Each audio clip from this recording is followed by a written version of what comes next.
Kumusta mga ka-Fury? Sure ka na bang ibebenta mo? Sayang naman. Pogi pa naman eh. Diba? Sa style, stylish, semi-pogi na rin. Sa gas consumption, napakatipid sa gas. Tapos sa long ride, subok na natin yan, no? Kahit Luzon, Visayas, Mindanao. Tinawid ko na nga yan ng probinsya eh. Napakatibay. Engine, strong engine. 14 years na yan, subok na, no? At hindi lang yon, low maintenance.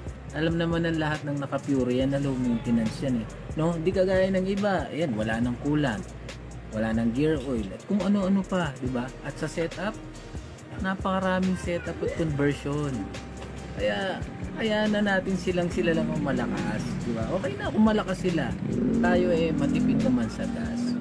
Tsaka pogi na rin naman. Tsaka sa dami ng pinagsamahan nyo, sayang naman, di ba? Lalo na't marami ka na rin inangkas sa Fury mo. Yun lang, di ba? Huwag mo ibenta, sayang, di ba? Panahon na para buhayin mo na si Fury mo. Diba?